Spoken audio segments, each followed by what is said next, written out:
और आनंद उत्सव के लिए, जिसमें भगवान का जन्मोत्सव, बधाई, गिरिराज जी का पूजन, 56 भोग, विवाह भगवान का, और सुदामा जैसे मित्रता, और परीक्षित का मोक्ष। तो ये भागवती ऐसी कथा है जो पितरों के मोक्ष के लिए और जो है उनके आनंद के लिए। भगवान की कथा मजा लेने की नहीं है। सच्चिदानंद रूपाय विश्वोत्पत्त्यादि हेतवे तापत्रय विनाशाय श्री कृष्णाय वयं नमः। बोले भागवत भगवान की जो सच्चित और आनंद, ये कथा आनंद की है। काय की है? बोलिए, आनंद की है। और आनंद का कभी उल्टा होता ही नहीं है। मजा लोगे, मजा का उल्टा जाम हो जाता है। सुख सुख से अंत में दुख आवेगा। लेकिन आनंद एक ऐसा होता है जो स्वांता सुखाय तुलसी रघुनाथ गाथा भाषा निर्बंध मति मंजुल मातनोति।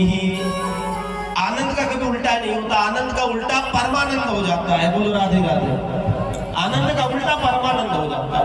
तो ऐसे आनंद और परमानंद की कथा है श्रीमद् भागवत। हमारे आचार्य गणों के द्वारा सुंदर सी पीठ की रचना करी।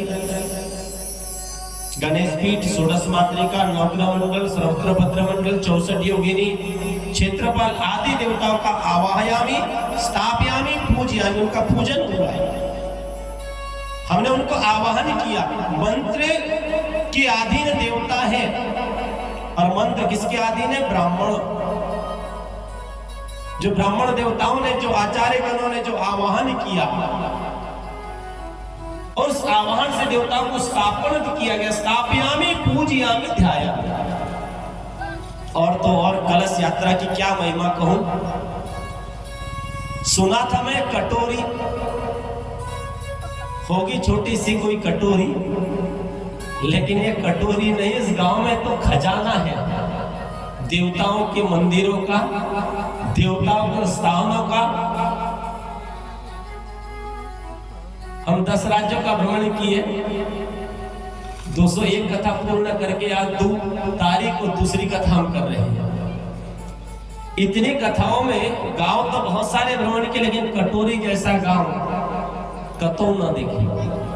बोले कटोरी ग्राम की इतना आनंद आया है कलश यात्रा में। सचमुच जो कलश यात्रा में चलते हैं उनके सारे क्लेश दूर हो जाते हैं। बोली भागवत भगवान की ये कलश की महिमा है। तो जो जो कलश यात्रा लेकर चले उनको व्यासपीठ से वंदन। मां सरस्वती की कला कौशल लेकर के गंधर्वगण आए हैं। बड़ी संगीतमयी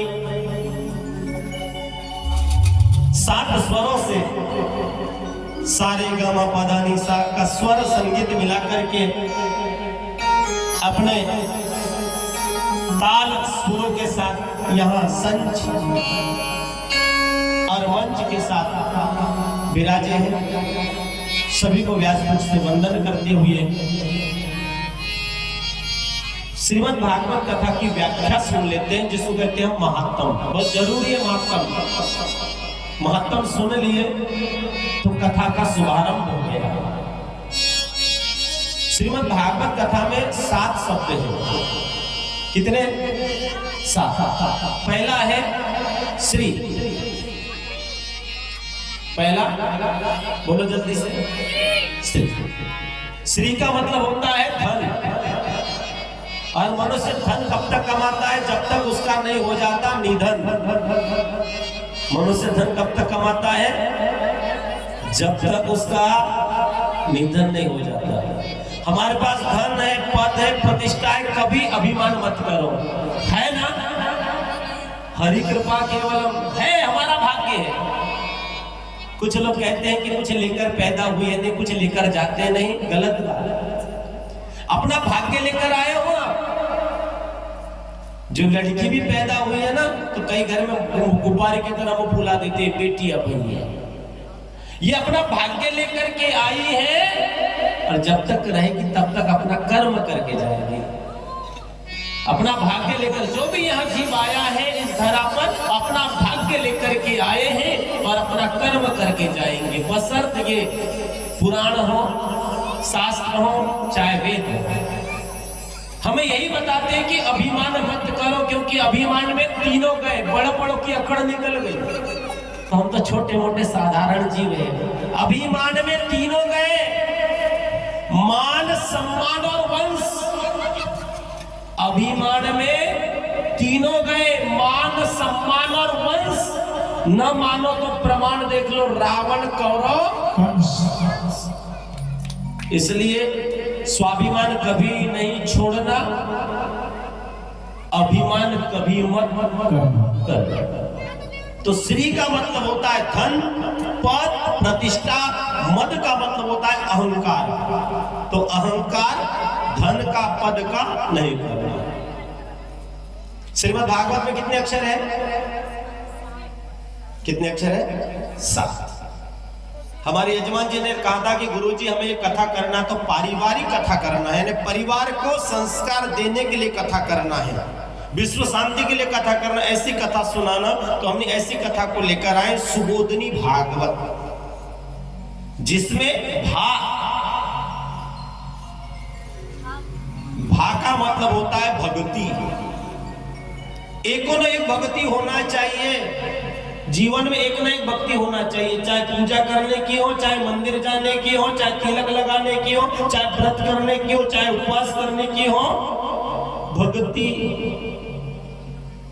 के बिना कल्याण नहीं हो सकता। रामायण की भक्ति में यदि देखेंगे तो रामायण में सबसे पहली भक्ति बताई गई है, प्रथम भक्ति संतन कर संगा, दूसरी रति मम कथा प्रसंगा। भक्ति संतन कर संगा, दूसरी रति मम कथा प्रसंगा। प्रथम भक्ति संतन के संग हो, संतन के संग हो तो अच्छी बनेगी, तेरी बिगड़ी बनेगी, तेरी किस्मत चकेगी। संतन के संग लाग रे, तेरी अच्छी बनेगी। संत हृदय नवनीत समाना। तो हमारे जीवन में भक्ति होना चाहिए। भागवत में सबसे पहली भक्ति बताई है श्रवण। क्या बताइए? श्रवण मतलब सुनना।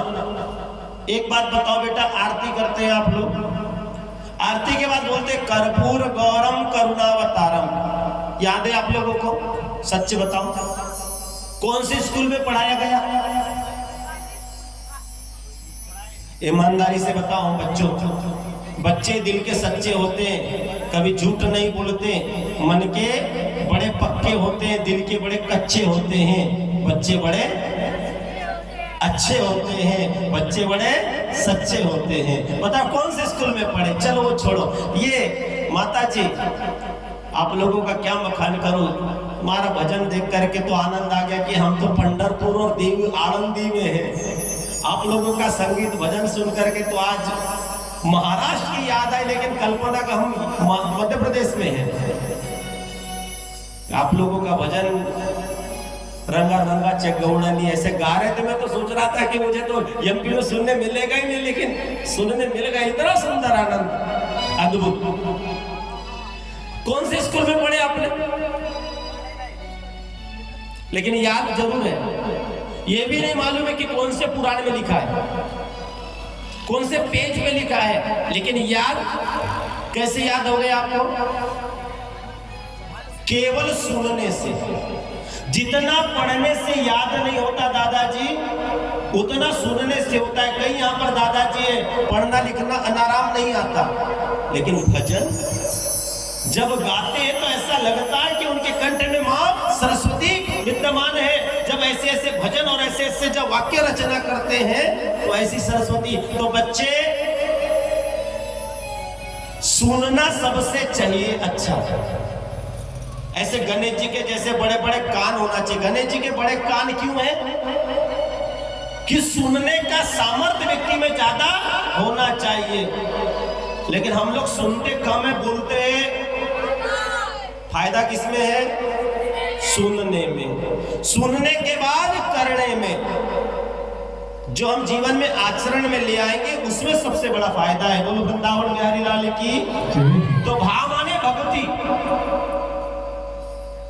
भक्ति का दिखावा नहीं होना चाहिए। इसलिए तो आज गांव गांव में एक बज रहा है कि मेरे झोपड़ी के भाग आज जाग जाएंगे, राम आएंगे। जिनके जीवन में सब्र है उन्हीं के घर में तो राम आते हैं। और गाते बड़े भाव से सभी लोग, प्यारे बच्चे आप लोग भी गाएं। भक्ति का नशा, भक्ति का मर्म क्या है? मेरी झोपड़ी के भाग भूल जाएंगे, राम आएंगे। ताली सेवा के साथ गाइए सभी। मेरी झोपड़ी के भाग आज जाग जाएंगे, राम आएंगे।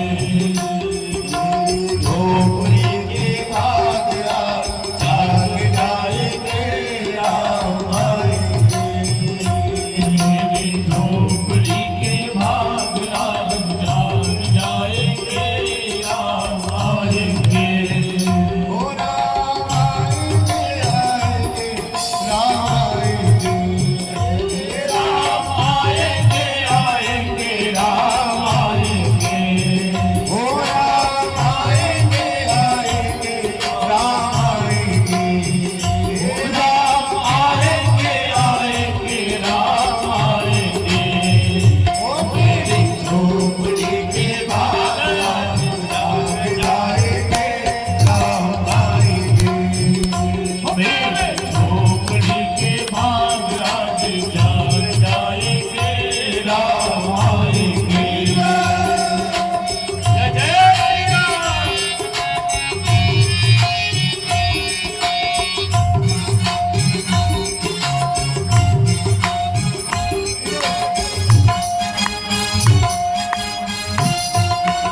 भा माने भक्ति, ग मतलब ज्ञान। ज्ञान की चोरी नहीं होती, ज्ञान को कोई लूट नहीं सकता। ज्ञान पर कभी बाढ़, अगर एक मकान है, दो भाई है तो बंटवारा, संपत्ति यदि है तो भाई भाई में बंटवारा हो जाता है। एक भाई, एक भैंस थी भैंस, और दो भाई थे, बंटवारा करना था। उसका भी बंटवारा करने के लिए आ गए तो कैसा करे कैसा करे, तो जैसा मकान का करे वैसी भैंस का करे। क्या होगा? ना दूध मिला ना गोबर मिला, क्या होगा? क्या करोगे बताओ? अगर एक भैंस का बंटवारा करना है तो क्या किया जाए? ये एक बार जोरदार ताली बजा दे, बस सही है। लेकिन हम जहाँ गए थे ना वहां तो बत्तीस थे। तो दोनों भाइयों ने बंटवारा किया कि एक भाई मुंह के तरफ का, एक भाई दो पैर इधर और दो पैर उधर। तो एक भाई चारा खिलाया और दूसरा भाई, क्रम चलता रहा, एक ज्ञानचंद मिल गया कोई कटोरी गांव के जैसे, माने गांव का एक ज्ञानचंद। अरे बोले तू खिलाता है और तेरा भाई दूध लेके बेचने के लेके जाता है, तेरे जिंदगी खिलाने में चले जाती है और तेरा भाई दूध लेकर के पैसा भी कमाता है। तो बोले मैं कैसा करूं, हिस्से में तो ऐसे ही आया ना, बंटवारा तो ऐसे ही हुआ है, मेरे तरफ मुखमंडल वाला मैं खिलाते रहूं और ये, बोलो जल्दी से, तो कैसा करें बताओ? बोले तो बोले मैं आइडिया बताता हूं, जब तुम्हारा भाई दूध दोने के लिए आए तो तब तक सड़ा सड़ा भैंस को मारा करना, सड़ा सड़ा मारा करना। जब वो दोहने लगे तब, अब वो व्यक्ति आया तो शाम का समय था दोहने का, अब दोहने का समय जैसे आया, एक भाई दोहने लगा तो दूसरे ने पकड़ा डंडा और भैंसी को दो पिटाई। जब सामने पिटाई मिले तो पीछे के लात दो, पीछे पैर दो। ए बोले तू क्या कर रहा है? बोले मैं अपने प्रॉपर्टी में कुछ भी करूं, मैं अपनी जगह में कुछ भी करूं। बोले ये भैंस लात मार रही है, तो बोले वो तेरे प्रॉपर्टी के हिस्से की बात है, मेरे जगह की बात थोड़ी ना, तू देख। बोले अब इस तेरे को मारना तो मेरे को दूध दो, मैं कभी भी मार सकता हूँ, अपने घर पे कभी भी रह सकते, बराबर ना? मैं मारूं नहीं, काटूं नहीं, कुछ भी करूं, मेरी मर्जी, मैं ये करूं वो करूं, मेरी मर्जी। बोले लेकिन मेरे को दूध दोने दे बाद में। बोले नहीं, मैं जब चाहे तब। उनकी मीटिंग पहुंची, दोनों भाई भाई पहुंचे मीटिंग में पंचों के पास। क्या करे भैया? अजी बोले मैं जब दोने बैठता तब अच्छे डंडा मारता है, तो क्या करे? भैंस का बंटवारा तो ऐसे ही हुआ था, क्या करे? आप लोगों ने बताया बिल्कुल सही। बोले इसको बेच दो, उससे पैसा ले लो, पैसे का बंटवारा कर लो, आप अपने घर में मजा करो, आप अपने घर में मजा करो, बराबर? तो ज्ञान का कभी बंटवारा नहीं होता। धन का बंटवारा हो सकता है, धन को चोर सकते हैं, धन को लूट सकते हैं, धन पर बाढ़ आ सकती है, लेकिन सर्वोपरि ज्ञान सबसे बड़ा है। ज्ञान की पूजा सारे विश्व में होती है, इसलिए पढ़ाई करना चाहिए, स्कूल जाना चाहिए, अच्छे बन करके, अच्छा पढ़ करके, अच्छा नाम किसका? अच्छा, पढ़ते गाय के लिए हो, गाय के लिए, नौकरी के लिए, ठीक है, नौकरी गाय के लिए, छोकरी के लिए, आजकल तो वही है। तो ज्ञान सबसे बड़ी, अपने तरफ आगे देखो, पीछे नहीं देखना, कभी पीछे नहीं, आगे आगे बढ़ने वाला आगे बढ़ता है, पीछे दिखने वाला पीछे चला जाता है। तो ज्ञान का कभी बंटवारा नहीं होता, ज्ञान को कोई लूट नहीं सकता, ज्ञान की कभी चोरी नहीं हो सकती। तो भागति, भ माने भगति, ग मतलब, जल्दी बोलो, ज्ञान, वह मतलब वैराग्य। वो क्या मतलब? 3 प्रकार का वैराग्य जीवन में होता है, मरकट वैराग्य, शमशान वैराग्य और सच्चा वैराग्य। जिसने जैसा मन में ठान लिया उसने वैसा किया। और चौथा शब्द है, चौथा शब्द क्या है? त से त्याग। जिसके जीवन में त्याग है, समर्पण है, उसी को कुछ प्राप्त कर सकते हो। यही श्रीमद् भागवत कथा की व्याख्या है। आज मुझे मालूम है कि सुबह से आप प्रतीक्षारत हैं, कलश यात्रा हुई, फिर भी महात्मा तक तो हम जाएंगे, आज की कथा को लेकर चलेंगे। ये भागवत कथा इस धरा पर आई कैसे? संतों के सानिध्य में। ये भागवत साधारण ग्रंथ नहीं है, भागवत जो है पंचम वेद है, पांचवा वेद है। ये पंचम वेद निराला है, पांचवा वेद कहा गया भागवत को। और भागवत पोथी नहीं, साक्षात भगवान है, साक्षात भागवत कृष्ण है। तो एक भक्ति महारानी अपने पुत्र के दुख से दुखी है, ज्ञान और वैराग्य